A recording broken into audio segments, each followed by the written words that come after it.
മനുഷ്യന്റെ ശരീരത്തിൽ ജിന്ന് കയറിക്കൂടുമെന്നും കേവലം ശാരീരികമായ ചികിത്സകൾ കൊണ്ട് മതിയാവില്ല, അതിനാത്മീയമായ ചികിത്സകൾ വേണം. അത് വടികൊണ്ടുമാവാം. ജമാൽ ചെറുവാടി എന്ന് പറയുന്ന ഈ വിഭാഗത്തിന്റെ വലിയൊരു നേതാവാണ് അദ്ദേഹം.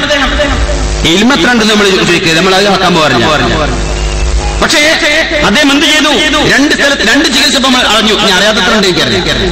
ഒരു പെൺകുട്ടി എന്തോ മാനസികമായ സ്വാസ്ഥ്യം കാണിച്ചു. അവരെ ഇയാൾ പരിശോധിക്കുക.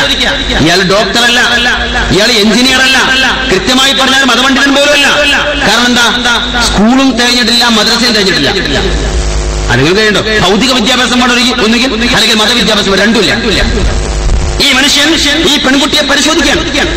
എന്നിട്ട് പരിശോധിച്ചിട്ട് ജിന്നിനെ എവിടെ നോക്കിയിട്ട് കാണുന്നില്ല. അവസാനം ഇങ്ങനെ നോക്കുമ്പോ ഒരു വിരലിങ്ങനെ അളകുന്നുണ്ട് കുട്ടിയുടെ.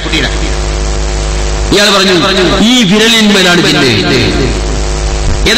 ഈ വിരലിന്മേലാണ് ജിന്ന്. എന്താ പ്രതിവിധി? അടിക്കണം.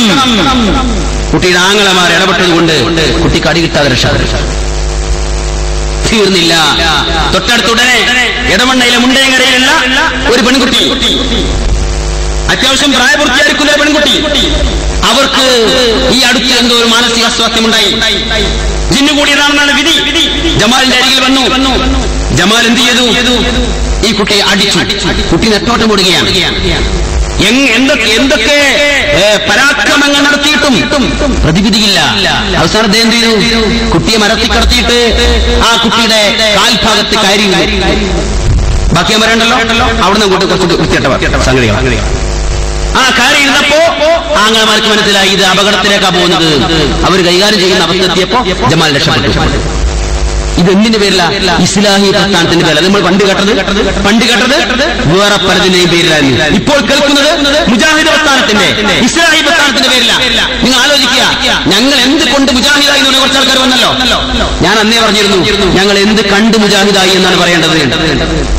എന്റെ സമസ്തക്കാർ വരെ വലിച്ചെറിഞ്ഞിരിക്കുന്ന അന്ധവിശ്വാസങ്ങളെയും അനാചാരങ്ങളെയും ജീർണതകളെയും കുടികയറ്റുവാൻ ഏതെങ്കിലും അറബി പത്രത്തിന്റെ അനുവാദമുണ്ടെങ്കിൽ മുജാഹിദ് പ്രസ്ഥാനത്തിൽ സാധിക്കുമെന്ന് മനസ്സിലാക്കിയപ്പോ ചില മുസ്ലിയാക്കന്മാർ വേഷം കെട്ടി രംഗത്ത് വന്നു. ആ വേഷം കെട്ടലിൽ ഇങ്ങനെ കുറെ മനുഷ്യന്മാർ ഇപ്പോഴും വന്നുകൊണ്ടിരിക്കുന്നുണ്ട്. ഒരുപാട് ഈ അടുത്തോടെ എപ്പോഴും ഇറങ്ങിയിട്ടുണ്ടല്ലേ? ഒരു 3-4 മണിയോടെ ഇറങ്ങിയിട്ടുണ്ട്. കരുതിക്കൊള്ളു. നമ്മളെ വിശ്വാസത്തെ, നമ്മുടെ ആദർശത്തെ ചോർത്തിയെടുക്കാൻ, ചികഞ്ഞെടുക്കാൻ, പറിച്ചെടുക്കാൻ, എന്നിട്ട് ആദർശ ശൂന്യരായി നരകത്തിലേക്ക് വലിച്ചേക്കാൻ വേണ്ടി ഇറങ്ങിത്തിരിച്ചിരിക്കുന്ന കുറച്ച് മനുഷ്യന്മാര്. ചികിത്സാ രീതികളാണ്, പ്രാകൃതമായ ചികിത്സാ രീതികൾ. മുജാഹിദ് പ്രസ്ഥാനം വന്നപ്പോൾ എന്താ സംഭവിച്ചത്? ഇവിടെ